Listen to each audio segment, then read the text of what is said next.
시작하도록 하겠습니다. 개업공개사 등의 의무입니다. 의무가 시험에 많이 나옵니다. 권리가 많이 나오는 게 아니고요. 권리라고 해봐야 중개보수 받는 것밖에 없잖아요. 개업공개사는 전부 다 이 공인중개사법은 개업공개사를 위해서 있는 게 아니라 국민들을 위해서, 손님들을 위해서 있는 거라고요. 그래서 개업공개사에게 뭐뭐 해라, 하지 말라 이런 의무를 부과하고 있고, 그게 시험에 집중적으로 출제됩니다. 기본 윤리, 개업공개사는 품위를 유지하고 신의와 성실로서 공정하게 중개업무를 수행해야 된다. 160페이지에 보면 메뉴의 그 법 29조 보니까 1항에 동그라미 1번을 1항이라고 하죠. 160페이지. 개업공개사 및 소속공개사는 전문 직업인으로서 지녀야 할 품위를 유지하고 신의와 성실로서 공정하게 중개 관련 업무를 수행해야 된다. 자, 그래서 품위 유지는 개업공개사와 소속공개사, 신의 성실도 개업공개사와 소속공개사만 규정하고 있고, 보조원에 대해서는 규정된 바는 없어요. 명문 규정으로. 법조문에서는 보조원에 대한 규정은 없다고요. 그 다음에 3번 성관주의 의무. 성관주의 의무가 우리 161페이지 메뉴에 선량한 관리자의 주의의무라고 되어 있죠. 161페이지에 성관주의 의무, 선량한 관리자의 주의의무란 평범한 사람, 보통 사람이 지켜야 될 의무를 성관주의라고 합니다. 고도의 주의 의무가 아니라 선량한 관리자의 주의 의무만 있습니다. 따라서 개업공개사가 잘못해서 손해가 발생했다 하더라도 개업공개사한테 100% 손해배상하라는 판례는 없습니다. 단 한 건도. 왜냐하면 일반인이 지켜야 될 의무만 지키면 된다고요. 개업공개사는. 그래서 통상적으로는 손해가 만약에 개업공개사 잘못으로 1,000만 원 발생했으면 통상 개업공개사의 과실비율을 50%로 봄이 상당하다는 게 통상적인 판례입니다. 물론 예외적인 판례는 개업공개사에게 30%만 책임을 묻는 경우도 있고, 개업공개사에게 80%까지도 책임을 묻는 경우도 있기는 합니다. 100%는 없어요. 왜?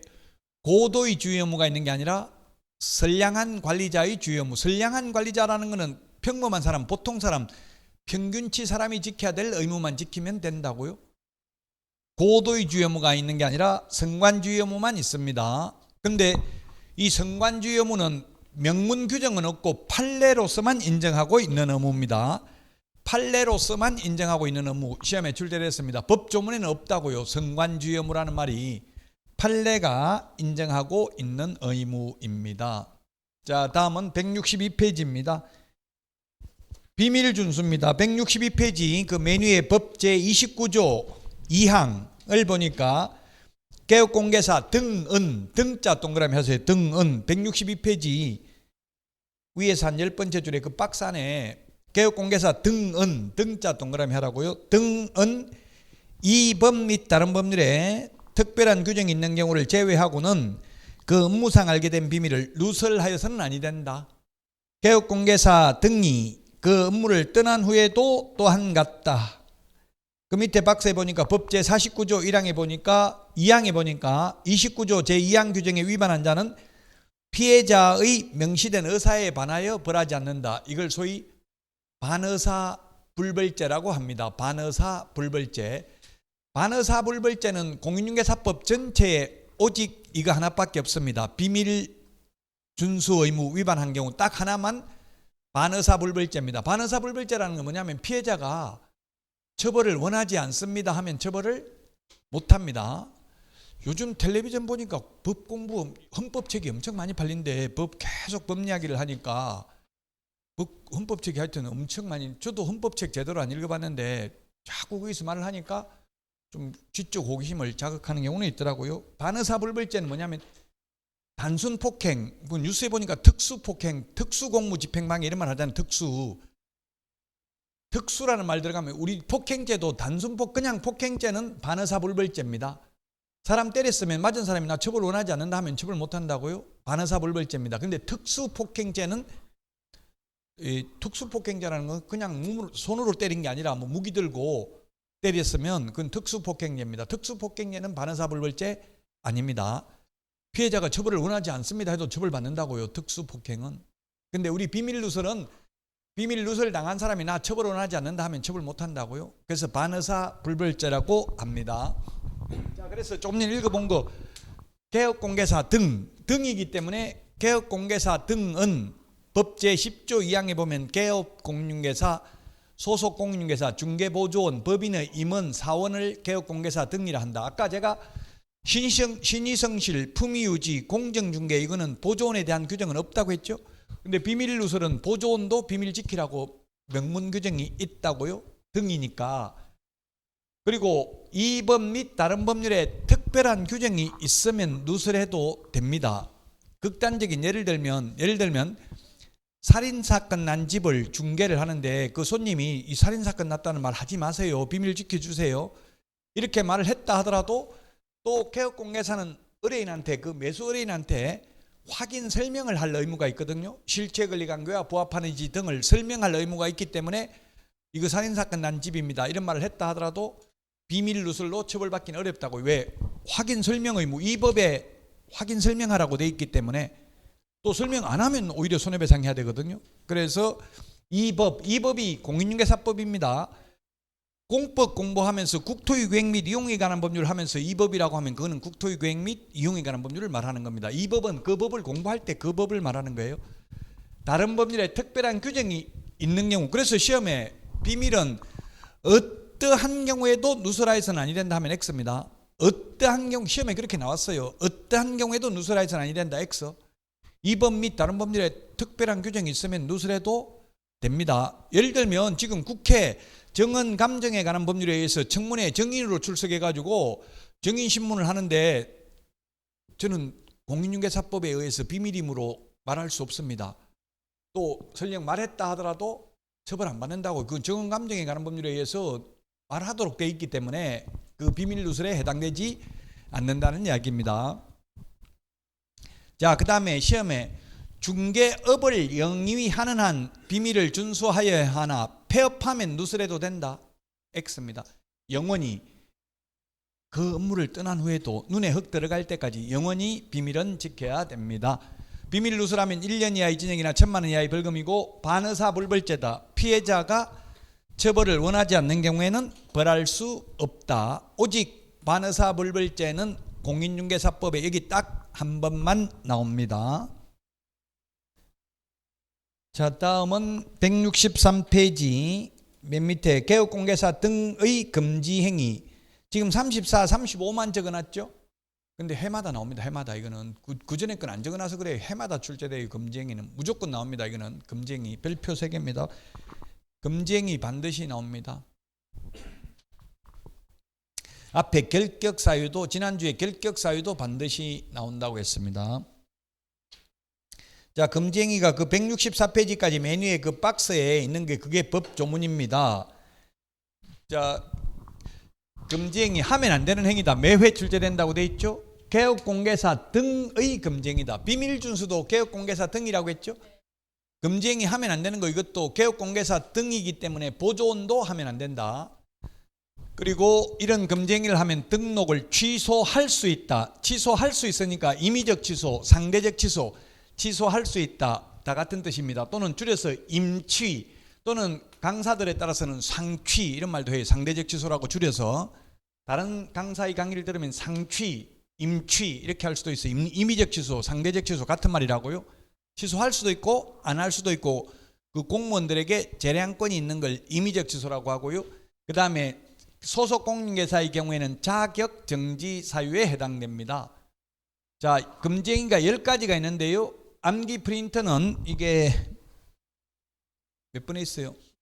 11번. 11번에 있는 걸 지금 그대로 여기 칠판에 적어놨네요. 자, 우리 교과서는 165페이지 맨 위에 양가로 1번 중개상물 매매를 업으로 하는 거 안 됩니다. 매매를 업으로 하는 것. 개업공개사는 뭘 업으로 해야 돼? 중개를 업으로 해야 된다고. 남을 소개시켜야 된다고요? 소개는 안 시키고 자기가 좋은 물건 샀다 팔았다 집장사만 하면 안 된다고요? 그렇게 하면은 그 거래 상대방이 불측의 피해를 입을 수 있다. 왜냐하면 개업공개사의 경우에는 시세를 가장 잘 알고 있잖아요.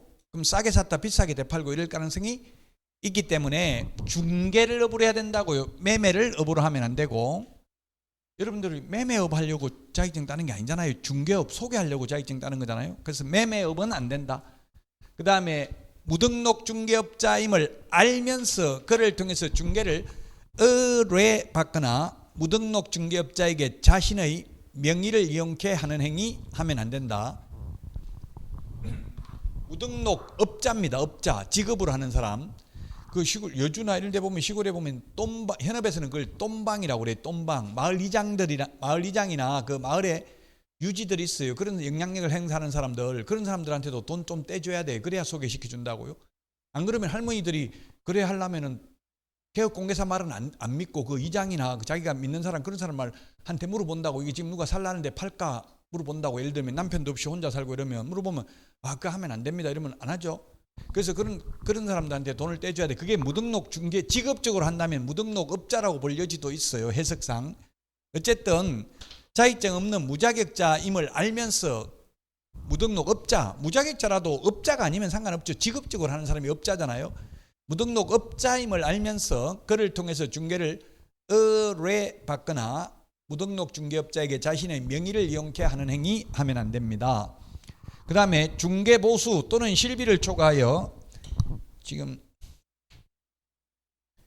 166페이지 그 순서대로 지금 페이지 말 안 하더라도 있잖아요. 166페이지 3번에 있죠. 3번 맨 밑에 파란 글씨 제목만 보면 163페이지 163이 아니고 6페이지 중개보수 또는 실비를 초과하여 어떠한 명목으로도 금품을 받으면 안 된다. 시험에 그렇게 나왔어요. 손님이 감사의 표시로 간곡하게 받아라고 요청해서 마지못해 중개보수를 초과해서 받았다. 법정보수는 100만 원인데 수고했다고 100만 원 더 줄게. 너 고생 많이 했다. 그래도 받으면 안 된다고 이론적으로 시험에 나오면. 현실적으로는 죽을 때 죽더라도 일단 받아야 되겠죠. 주면. 근데 시험에 나오면 현실하고는 달라요. 시험에 나오면 어떠한 명목으로도 받으면 안 된다. 감사의 표시로 받아라고 해도 받으면 안 된다. 자, 그 다음에 거짓된 은행, 그 밖에 의뢰인의 판단을 그르치게 하는 행위 하면 안 됩니다. 속이지 말라고요. 가격 같은 거. 현업에서는 그걸 대두리친다 이런 말을 해요. 대두리친다. 예를 들면 평당 100만 원 받아달라 했는데 손님한테 126만 원입니다. 이렇게 해가 뒤끝다리 그러면 26만 원만 좀 깎아주세요. 이런 식으로 해가지고 협상하는 거 그런 거 하지 말라는 이야기예요. 가격 속이지 말라고 손님이 내놓은 거 그대로 말하라는 이야기예요. 보통 현업에서는 좀 그런 경우가 있거든요. 좀 더 높게 불러가지고 깎아주고 이런 경향이 있기는 합니다. 현실적으로. 그래서 이런 현실적으로 하고 있으니까 하지 말라고 하는 거잖아요. 하는 사람 없으면 하지 말라고 할 필요도 없죠. 가격 같은 걸 속인다. 현업에서는 대두리 친다 이런 말을 많이 해요. 대두리 뒤끝다리를 붙여가지고 평당 1,000만 원이면 1,130만 원 이러면 뒤끝다리 30만 원만 좀 깎아주세요. 평당 뭐 1,000만 원 해주세요. 예를 들면 이런 식으로 할 수도 있다고요. 그런 거 하지 말라고요. 그냥 있는 그대로 하라고. 근데 현실적으로 있는 그대로 하면 계약이 잘 안 되는데 그 현실하고 시험은 달라요. 그래서 시험 공부 잘하는 사람이 현업에 가면 돈은 잘 못 버는 경향이 있어요. 법대로 하려면 잘 안 되는 경우가 많거든요. 자, 그 다음에 이게 요거에 4개가 1년 이하 이전액이나 1,000만 원 이하의 벌금입니다. 이러한 위반 행위를 하면. 그 다음에 그래서 암기 매무수거 뭐 이런 식으로 관직상투 시공시 동그라미 해놨습니다. 암기하는 대가리는. 자, 분양 관련 증서 매매를 업으로 하거나 중개하는 행위. 분양 관련 증서가 무엇인지는 주택법에 규정되어 있습니다. 철거민증서, 딱지, 물딱지, 조개딱지 이를테면 이런 거 안 된다고요.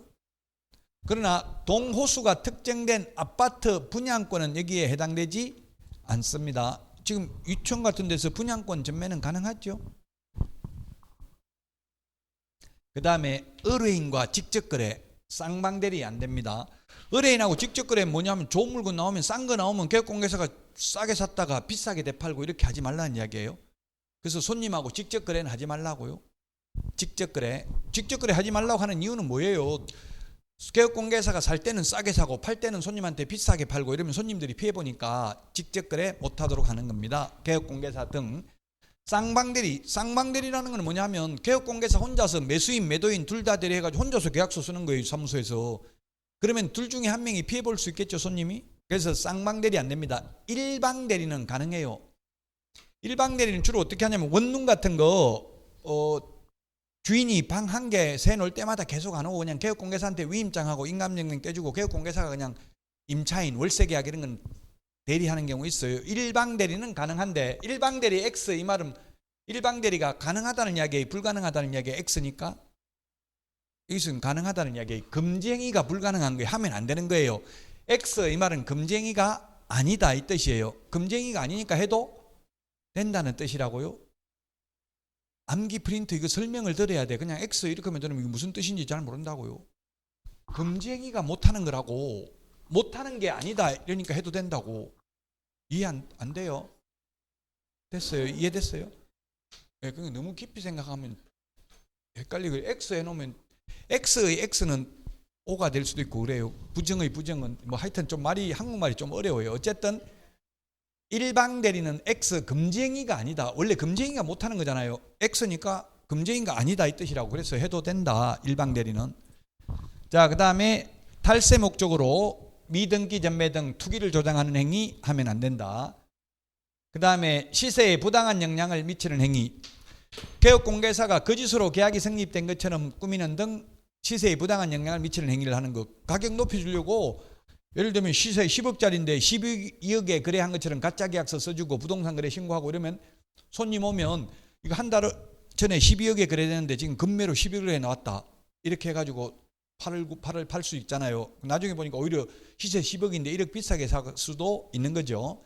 그래서 개업공개사가 거짓으로 계약이 성립되는 것처럼 꾸미는 등 시세에 부당한 영향을 미치는 행위를 하면 안 됩니다.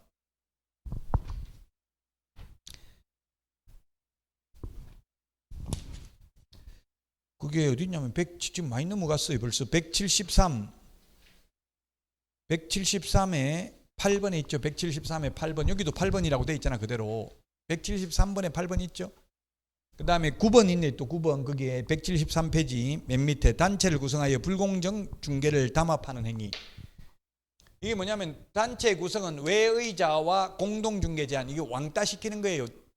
현업에서는 친목회가 있어요. 친목회 회원들끼리만 정보를 공유하고 비회원하고는 제가 옛날에 근무할 때는 보면 비회원하고는 눈도 마주치면 안 된다 이런 회칙이 있었어요.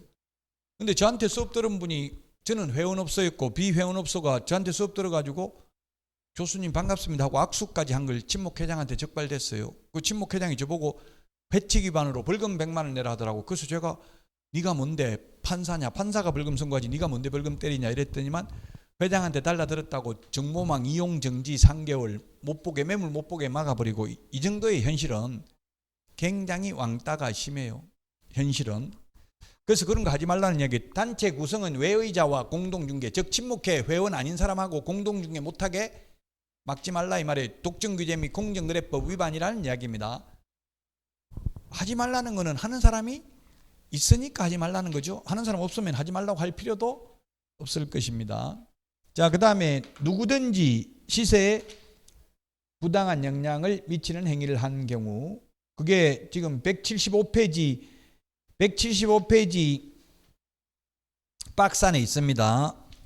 누구든지 시세에 부당한 영향을 미치는 행위를 하는 거. 그게 뭐냐면 175페이지 그 5개가 있는데 이런 것들이 여기에 해당된다고. 누구든지 시세에 부당한 영향을 미치는 행위를 하는 거. 1번 보니까 안내문, 온라인 커뮤니티 등을 이용하여 특정 개업공개사 등에 대한 중개 의뢰를 제한하거나 제한을 유도하는 행위. 예를 들면 뉴스에 나온 거에 보면 용인에서는 아파트 분여회에서 중개사무소에 착한 공인중개사 이렇게 해가지고 인증서를 준대요. 그래서 자기 분여회 회원들끼리 그 중개사무소 가보고 우리가 준 인증서가 있는 중개업소 이용해라. 왜 착해요? 그냥 8억에 올려달라면 8억에 올려주고 9억에 올려달라면 9억에 올려주고 시키는 대로 하는 게 착한 거예요.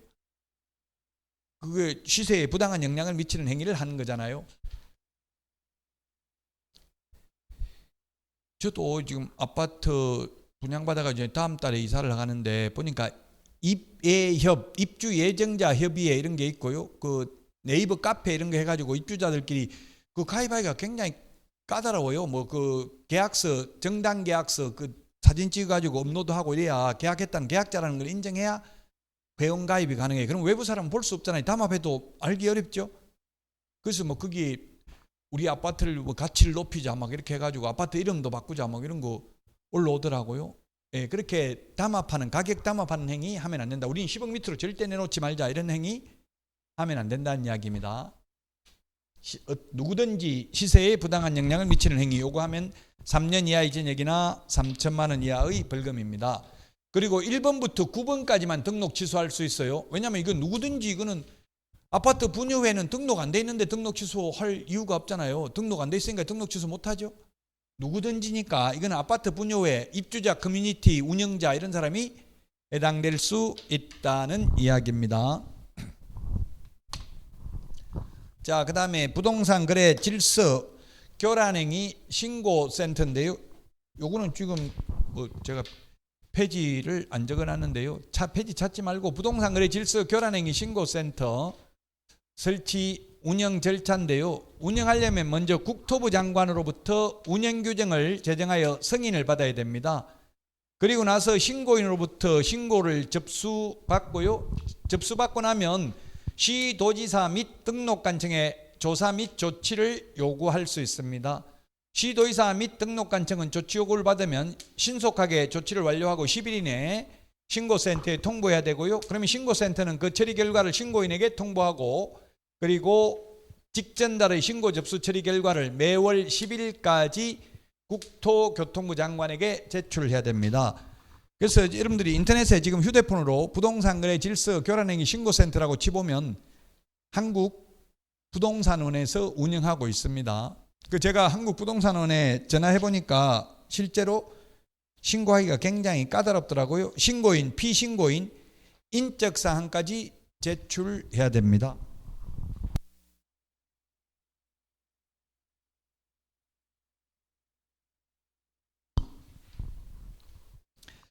한국 부동산원에서 부동산거래 질서 교란행위 신고센터를 운영하고 있고요. 그래서 지금 현실적으로는 이 신고센터에 신고 접수된 건하고 그 다음에 표시광고 모니터링 기관에 신고 접수된 건 가지고 과태료 부과 등을 많이 하고 있답니다. 현실적으로. 자, 178페이지입니다. 확인 설명 의무입니다.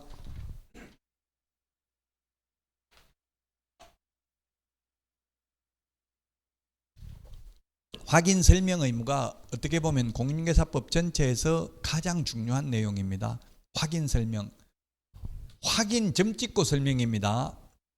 예를 들면 들은 대로 그냥 전달하는 것은 확인 설명 아니죠? 예를 들면 그 세입자가로 들어가려는데 주인이 지금 은행 융자 1,000만 원 받아가지고 다 갖고 900만 원 갖고 100만 원 남았다 하는데요. 그는 확인 설명이 아니죠. 전달하는 거잖아요. 들은 내용을. 그 말을 했다 하더라도 실체 권리 관계와 부합하는지 채무 확인서 이런 걸 떼가지고 다 확인을 해야 돼요. 이론적으로는. 들은 대로 전달만 하면 되는 게 아니고 확인 설명을 해야 됩니다. 매회 출제됩니다. 자, 그러면 확인 설명은 확인 설명 의무가 있고 또 확인 설명한 내용을 확인 설명서에 적어야 됩니다. 작성도 해야 됩니다. 그리고 그 확인 설명서를 교부도 해야 됩니다. 자, 그러면 확인 설명은 언제 하느냐 하면 의뢰받은 경우 중개 완성 전에 설명을 해야 됩니다. 미리 해야 된다고. 중개 완성이 뭐예요? 계약 성립이 중개 완성이에요. 우리 집 팔아주세요. 이게 중개 의뢰한 중개 계약이잖아요. 그 중개 계약 시점부터 의뢰받은 게 중개 계약하는 거잖아요. 거래 계약이 성립되는 게 중개 완성이라고요. 팔아달라고 했었는데 팔리면 그게 중개 완성이죠. 그 전에 완성되기 전에 미리 설명해야 된다고. 쉽게 말하면 계약서 쓰기 전에 설명해야 된다고요. 이미 계약서 써놨는데 설명해도 의미가 없잖아요. 계약해버렸는데. 그래서 계약하기 전에 계약 체결하기 전에 설명을 해야 된다고요. 그런데 확인설명서 작성 교부는 계약서를 작성하는 때에 확인설명서 작성해서 교부하면 되고요. 그 다음에 확인설명은 권리를 취득하고자 하는 중개 의뢰인에게만 설명하면 됩니다. 예를 들면 매도인 매수인 있으면 설명을 누구한테 해야 된다고요? 매수인한테. 도배가 깨끗하다. 예를 들면 임차인한테 해야 되죠. 주인한테는 할 필요 없잖아요. 주인은 더 잘 알고 있잖아. 개업공개사보다 자기 집은. 거래 당사자 쌍방에게 설명해야 된다. X입니다. 취득 의뢰인, 매수인, 임차인에게만 설명하면 됩니다. 설명은 일방에게 설명하는데 설명서 교부는 쌍방에게 교부해야 됩니다. 확인 설명할 때는 근거 자료를 제시해야 되고 성실 정확하게 설명해야 됩니다. 아까 말했다시피 그냥 융자 다 갖고 지금 얼마 안 남았다고 하던데요. 그 말로만 하면 안 되고, 그럼 갚았으면 갚은 거 채무 확인서, 갚은 거 영수증 같은 거, 지금 부채 잔액 증명서 이런 걸 서류를 보면서 설명해야 되죠. 예를 들면 은행 융자 1억입니다. 이러면 등기사항 증명서 얼굴을 보고, 자, 채권 최고 금액, 대출은 1억 받았지만 1억 3천으로 되어 있습니다. 채권 최고 금액을 설명하는 게 중요해요. 왜냐하면 은행에서는 1억 대출해도 채권 최고 금액은 1억 2,500, 뭐 한 125%, 130% 이 정도 설정하더라고요. 그러면 왜 그러냐면 1년간 연체이자까지 계산한 거예요. 연체이자까지. 그래서 채권 최고 금액을 더 높게 적어놨어요. 그러면 개업공개사는 채권 최고 금액을 설명해야 된다. 현재 피담보 채무액을 설명할 의무는 없다. 현재 지금 빚이 얼마 있는지 그게 중요한 게 아니라 건저당이니까 계속 다시 대출을 받을 수도 있어요. 그럼 채권 최고 금액까지 대출이 될 수 있으니까 채권 최고 금액을 설명해야 된다고요. 근거 자료 제시해야 되고 말로만 설명하면 안 된다고. 면적이 100제곱미터입니다. 자, 내가 100제곱미터 적었으니까 100제곱미터 맞죠? 그게 아니고 토지대장, 임야대장, 건축물대장 이거 보여주면서 자 100제곱미터 맞죠? 이렇게 해야 된다고요. 근거 자료를. 제가 생각할 때 여러분들이 처음 공부한다면 뭐 토지대장, 건축물대장, 등기사항증명서 이런 말이 나오면 직접 그 서류를 한번 떼보는 게 좋아요. 행정기관에 가서. 그 인터넷으로도 다 뗄 수 있는데 직접 떼보고 수업을 듣는 게, 눈으로 보고 하는 게 훨씬 도움이 된다고요. 저는 최근에 전입세대 확인서 뭐 이런 거, 확정일자 부여 현황 정보 이런 거 다 직접 떼봤어요. 동주민센터에 가서. 직접 떼보니까 훨씬 설명하기가 쉽더라고요. 남한테 설명하기가. 확인 설명서는 교부해야 되고 중개사무소에 3년간, 중개사무소에 꼭 보존하라는 말은 없지만 어쨌든 3년간 보존은 해야 됩니다. 개업공개사 또는 소속공인계사 줄임말입니다. 확인 설명해야 되고요. 확인 설명서 작성도 개업공개사가 해야 되지만 소속공인계사도 할 수 있는데 단 소속공인계사는 확인 설명서를 교부할 의무는 없습니다. 개업공개사가 확인 설명 의무를 위반하면 100만 원 이하의 과태료고요. 소속공개사가 확인 설명을 잘못했다면 자격정지 사유고요. 그 다음에 확인 설명서 작성 교부는 개업공개사가 해야 되는데 안 하면 업무정지 사유고요. 소속공개사는 작성 교부 보존할 의무는 없다. 소속공개사는 자격증 따가지고 취직한 사람입니다. 자, 서명 및 날인 의무 위반. 확인 설명서의 개업공개사는 서명 및 날인해야 되고 당해 업무를 수행한 소속공개사도 서명 및 날인해야 되는데 이를 위반하면 개업공인중개사는 업무정지, 소속공개사는 자격정지입니다. 개업공개사를 줄여서 개공, 소속공개사를 줄여서 소공. 앞으로 다 줄임말 쓰더라고요. 힐스테이트 뭐 뒤에 막 아파트 이름 길게 돼 있는데 그냥 힐스 이러더라고요. 그럼 무슨 말인지 요즘은 다 줄임말을 쓰잖아요. 그러니까 줄임말 여러분들도 소공은 소속공개사, 개공은 개업공개사 줄임말이라고요. 자, 확인 설명해야 될 사항입니다. 241페이지에 있습니다. 241이 아니 페이지가 잘못된 것 같네요. 잘못됐죠? 예? 뭐라고요? 179페이지에 있네. 179에 있고 그걸 다시 180, 181에 있습니다. 지금 법조문으로 보면 179페이지입니다. 179페이지. 자, 확인 설명해야 될 내용. 우리 암기 프린터는 이게 6번에 있습니다. 6번에 있습니다. 확인 설명해야 될 내용. 그 부동산을 특정 지을 수 있는 기본적 사항, 권리관계, 거래 예정금액. 거래 예정금액이라는 것은 한마디로 말하면 시세입니다. 시세. 예를 들면 시세 5억짜리인데 손님이 매도인이 10억에 팔아주세요 이러면 매물 접수해요 안 해요? 제가 해봤거든요. 현업에서 손님으로서 2억 비싸게 내놔봤어요. 그러면 2억 비싸서 안 됩니다. 매물 접수 안 받습니다. 이렇게 합니까? 안 합니까? 현실적으로 중개업소에서. 예, 받더라고. 받으면서 저보고 사장님 3년 안에는 팔리기 힘들 것 같은데요 이러더라고요. 왜요? 물으니까 이 싼 거 많이 있어서 이거 다 팔려야 나가니까 급하시면 가격 조정을 좀 하셔야 됩니다. 이렇게 하지 아예 접수받지 않지는 않더라고요. 거부하지는 않더라고요. 그럼 만약에 시세 5억짜리인데 내가 10억에 내놨다고 다른 손님이 매수인이 왔는데 이거 10억입니다 이러면 안 된다고요.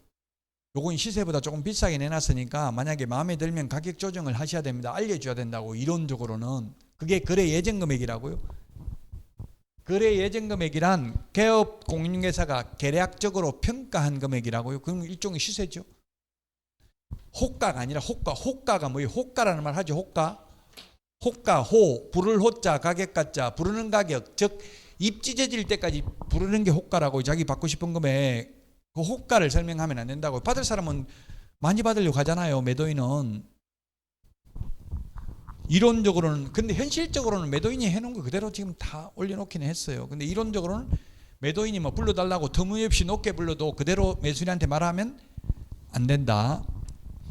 왜냐하면 이게 국민경제 이바지, 국민재산권 보호, 공공복리가 목적이거든요. 법조문에는 공공복리, 국민재산권 보호라고 돼 있지는 않아요.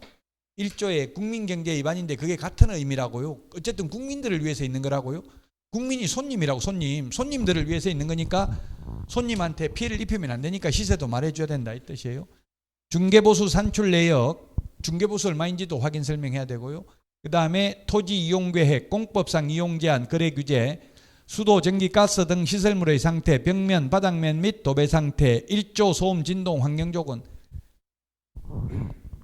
사실 1조량이 얼마인지 소음, 진동 이런 거는 사실은 좀 어렵죠. 설명하기가 정확하게 알기 어렵잖아요. 그 100% 지킬 수 없는 법이에요. 이거 뭐 1조량이 얼마인지 소음 측정기, 진동 측정기 이런 거 안 들고 다니잖아요. 그래서 현실적으로는 뭐 대부분 보통 이렇게 많이 적어요. 소음 전혀 없음 이렇게 적으면 나중에 책임 소지가 많잖아요. 도로, 시장, 학교 등과의 근접성, 접근성, 입지 조건입니다. 주로 아파트 같으면은 초품화 아파트, 초등학교가 가까이 있는 게 좀 선호하더라고요. 초품화라고 하죠. 초등학교가 가까이 있고 그 초등학교 학생 수가 1000명 이상인데 뭐 세대 수가 1000세대 이상인데 그 다음에 뭐 전철역 이런 걸로부터 500m 이내에 있는 거 이런 거 뭐 있는데 그게 다 갖춘 아파트는 잘 없죠. 아파트는 500m 가까이는 잘 없어요. 300m는 주상복합 이런 건 있지만 아파트는 여기 아주 가깝게는 잘 없죠. 현실적으로. 여주는 있어요. 여주역 근처에는. 여주 같은 데는 있지만 땅값이 비싼 데는 거의 없어요. 역 바로 근처에는 주상복합, 상가 이런 걸 많이 짓는다고요. 그 역 가까운 데 이런 데가 비싸죠. 전철역이 중요하잖아요. 버스 정류소 가까운 데보다는. 그래서 이런 거 시장이 가까이 있는 거 이런 것도 좋잖아요. 마트 같은 거 뭐 대형 마트 이런 거 가까이 있는 걸 좋아하긴 하더라고요. 근데 요즘은 코로나 이후에 마트가 거의 장사 잘 안 되죠. 이마트 이런 거 울주도 옛날에 이마트 이런 데 가서 샀는데 요즘은 전부 인터넷으로 시키더라고. 와이프가 너무 좋아요. 그러니까 옛날에는 막 이마트 이런 데 따라가자고 그러니까 짜증나 죽겠더라고. 맨날 짐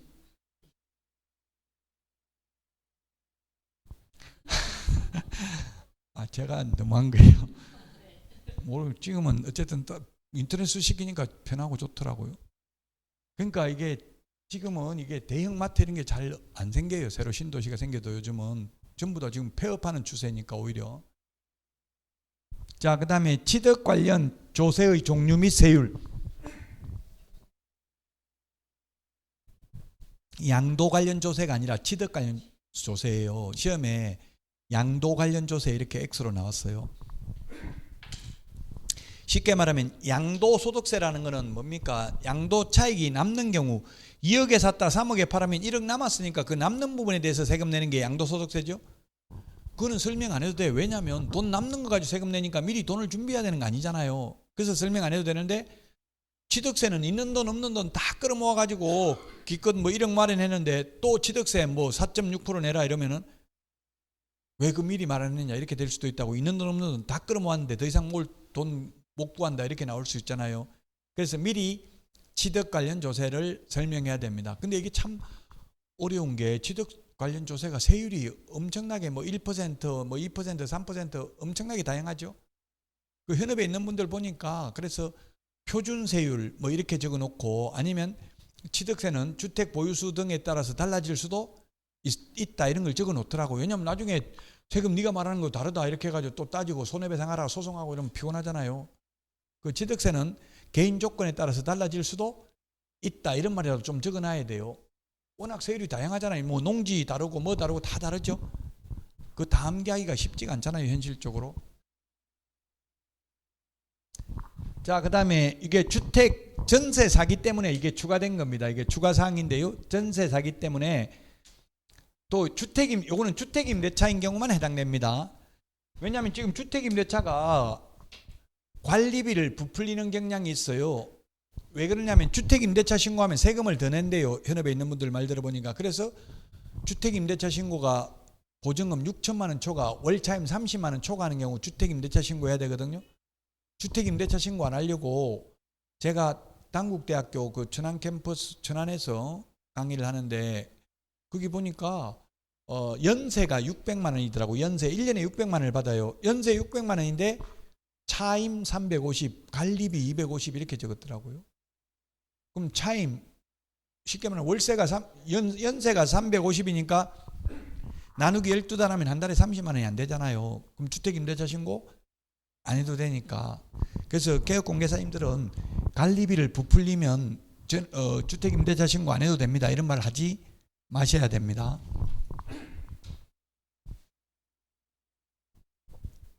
아파트인 경우는 관리비가 크게 문제되지 않습니다. 관리규약에서 관리사무소에서 부과하잖아요. 그거는 큰 문제가 없는데 문제는 원룸 이런 게 문제라고. 원룸이 터무니없이 아무런 근거도 없이 뭐 20만 원 30만 원 받아가지고 실제 관리비로 썼다면 문제될 게 없죠. 그럼 집주인이라면 그 실제로 썼다는 걸 증빙자료를 마련해 놔야 되겠죠. 나중에 입증 못하고 썼다는 걸 입증 못하면 잘못하면 사기죄가 성립할 수도 있어요.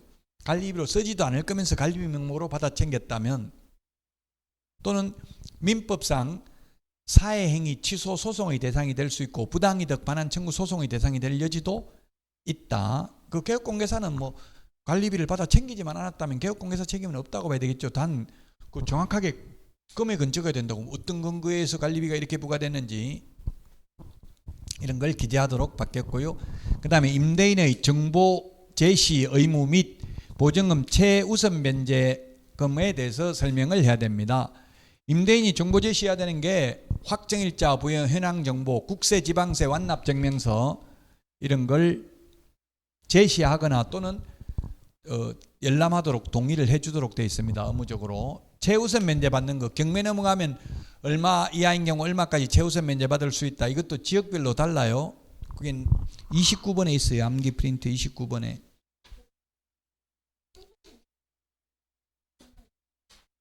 네.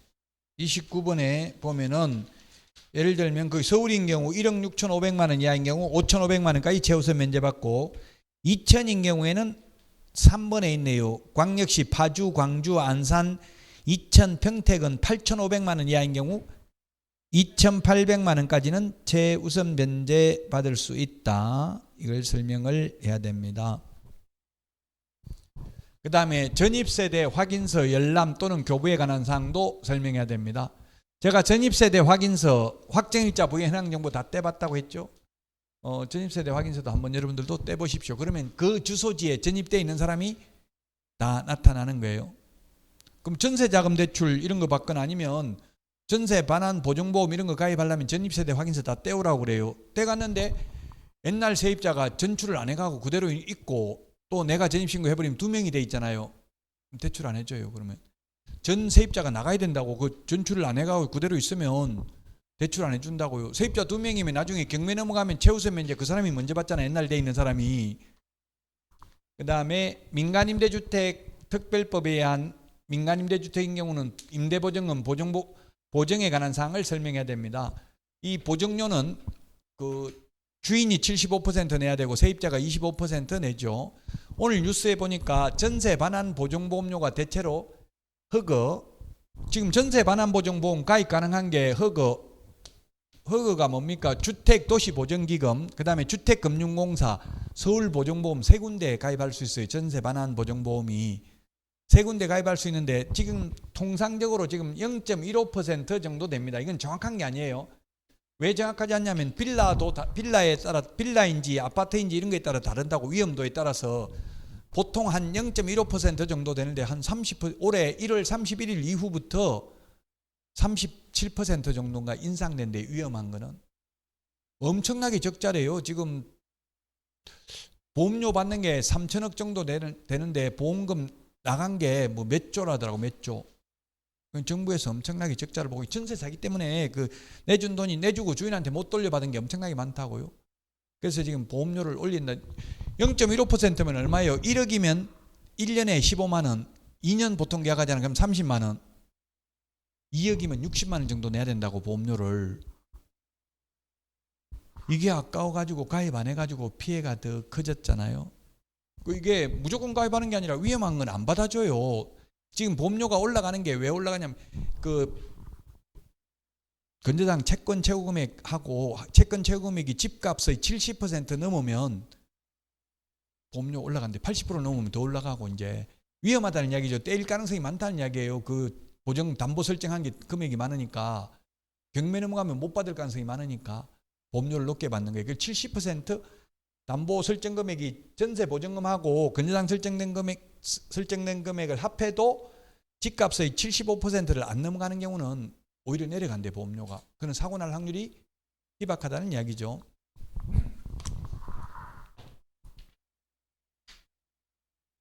자, 그 다음에 183페이지 상태에 관한 자료 요구입니다.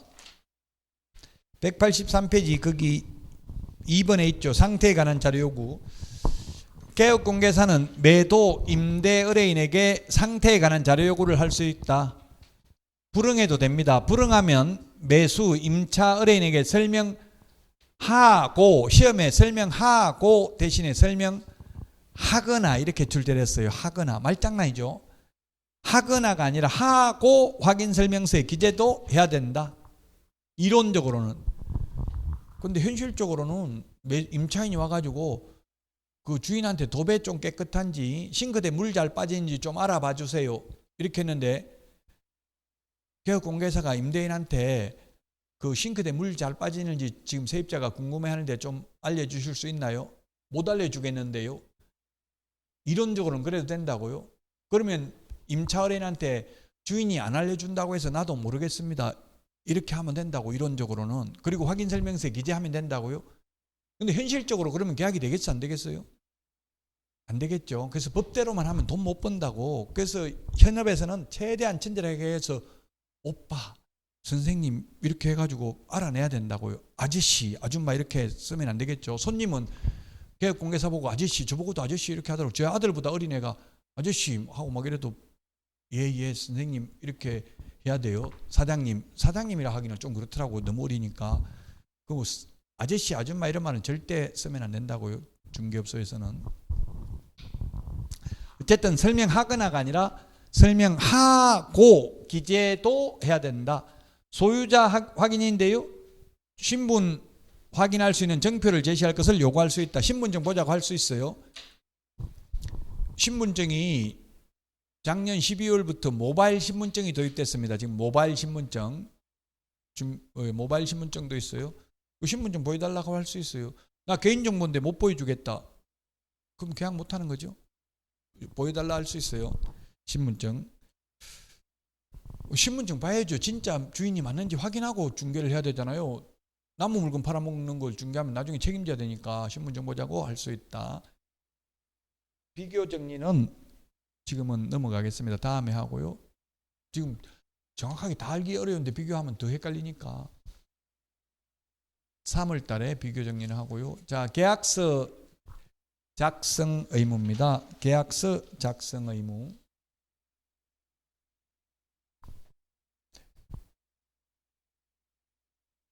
원래 계약은 아까 제가 구두계약도 계약이라고 했죠. 말로 해도 뭐 시험 합격하면 1억 주기로 말로 구두로 문서로 안 적어도 지켜야 됩니다.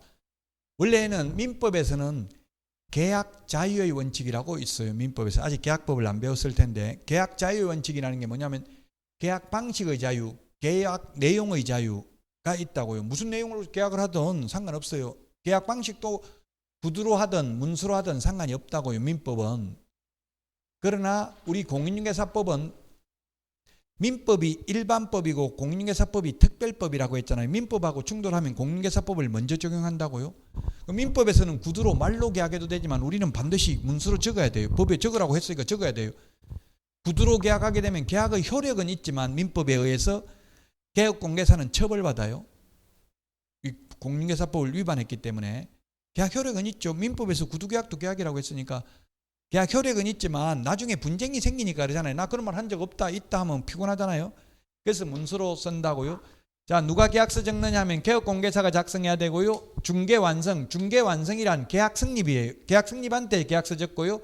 그 계약서를 거래 당사자 쌍방에게 매도인 매수인 양쪽 다 줘야 된다. 그리고 계약서 5년 동안 보존해야 된다. 다만 전자계약서를 적었으면 따로 종이계약서를 출력해서 보존할 필요 없다. 계약서 법정 서식은 없습니다. 법정이라는 건 법령에 규정된 서식은 없다. 아까 1시험에 출제됐어요. 다음 중 법정 서식이 없는 것은 일반 중개계약서, 전속 중개계약서, 거래계약서 시험에 이렇게 나왔다고. 답은 거래계약서입니다. 거래계약서는 법정 서식이 없어요. 법에 정해진 서식이 없다고요. 아까 일반 중개계약서는 봤잖아요. 앞에서 전속 중개계약서는. 근데 지금 186페이지 이런 데 보면 계약서 없잖아요. 서식이 따로. 법정 서식은 없습니다. 법정 서식이 없기 때문에 국토부 장관이 표준 서식을 정해서 사용을 권장할 수는 있습니다. 권장계약서는 있습니다. 국토부 장관이 표준 서식을 정해서 그 사용을 권장할 수는 있다. 권장해야 된다가 아니라 할 수 있다. 그 다음에 서명 및 날인입니다. 서명이 무엇입니까? 우리 법에는 규정이 없고요. 국토부에 서명이란 무엇을 의미합니까? 물으니까 자필로 성명을 적거나 또는 사인을 의미합니다. 이렇게 했다가 공무원마다 조금씩 다르더라고요. 또 유권 해석위는 권한 있는 기관이 하는 해석이 유권 해석이니까. 근데 지금은 보니까 서명이란 이름을 적는 것을 말합니다. 사인을 하는 걸 말하는 게 아니라 이름을 글서자 성명할 때 명자잖아요. 글로 성명을 적는 걸 서명이라 한다고요. 기명날인하고는 달라요. 기명날인. 어떤 등기법 같은 데는 보면 기명날인이라고 있어요. 등기관은 기명날인해야 한다 이렇게 돼 있죠. 기명날인은 뭐냐면 성명을 이미 기재되어 있는 스탬프 도장 찍어도 되는 게 기명날인이라고. 왜냐하면 등기관의 경우 등기소의 직원은 공무원은 계속 도장 찍어야 되잖아요. 이름 적어야 되잖아요. 손 아프니까 그냥 이름 스탬프 도장 만들어 놓고 그거 찍어도 되는 게 기명날인이라고. 공무원은 직업적으로 하니까 등기관은. 근데 우리는 손님 이름 직접 자필로 적어야 돼. 은행 우리 대출하려 하더라도 자서하세요. 자서하라고 하잖아요. 자필로 적으라는 이야기죠. 성명을. 자서 성명편으로 색칠해 주면서 제가 은행 대출 받아보니까 자서하세요 이러더라고요. 그게 스탬프 도장 찍으면 안 돼. 자필로 적어야 돼. 왜냐하면 나중에 책임의 소재를 명백하게 하기 위해서 그런 거죠. 나 도장 안 찍었는데 내가 안 썼는데요. 그걸 이렇게 하면 책임을 묻기가 어렵잖아요. 그래서 여기서 서명이라는 것은 자필로 성명을 적는 걸 의미하고요. 날인은 도장 찍는 거예요. 둘 다 해야 돼. 둘 다. 보통 우리나라 법에는 보면 옛날에는 동사무소 앞에 가면 도장 파는 사람이 있었잖아요. 옛날에. 요즘 있어요? 없어요? 왜? 요즘은 서명 또는 날인이에요. 도장 안 찍어도 된다. 그냥 서명 또는 날인이기 때문에 사인해도 된다고요. 근데 우리는 도장도 찍어야 돼. 둘 다 해야 돼. 밑이니까. 그래서 시험에 밑 대신에 또는 X로 출제됐어요. 밑입니다. 둘 다 해야 됩니다. 개업공개사 해야 되고요. 당해물을 수행한 소속공개사가 있으면 소속공개사도 서명 및 날인해야 된다. 다운계약서, 업계약서, 거짓계약서 적으면 등록을 취소할 수 있고요. 소속공개사는 자격을 정지할 수 있습니다. 업계약서, 다운계약서 적으면. 자, 계약서 필요 적기 대상입니다. 191페이지. 박스 위에 박스에 있네요. 계약서 법정 서식이 없기 때문에 이 9가지는 들어가야 된다. 인물, 계약금, 인권, 조교 이렇게 암기하겠습니다. 거래 당사자 인적 사항, 물건의 표시, 계약일, 그 밖의 약정 사항, 거래 금액, 물건 인도일 시, 권리전 내용, 조건 기한, 확인 설명서, 교부일자인데 이 중에서 4번에 그 밖의 약정사항, 그 다음에 8번에 조건 기한, 이거는 있을 경우에만 기재하면 되죠. 우리 책하고는 순서가 달라요. 우리 책에는 9번, 그 밖의 약정이 9번에 있잖아요. 근데 우리 지금 여기는 암기는 4번에 있어요. 순서만 바뀌어 있어요. 앞대가리 암기하려고 이렇게 바꿨다고요. 순서만. 책하고 순서가 다르죠. 인물, 계약금, 인권, 조교 이렇게 말을 맞추려고 하다 보니까 책에는 9번인데 우리 여기 지금 칠판에는 4번에 돼 있다고. 암기 프린터는 9번에 있어요. 암기 프린터는 9번. 암기 프린터 9번에 보니까 인물, 계약금, 인권, 조교 이렇게 돼 있죠. 인물, 계약금, 인권, 조교. 자, 여기까지 하고 194페이지 손해배상 책임부터는 쉬었다가 하도록 하겠습니다.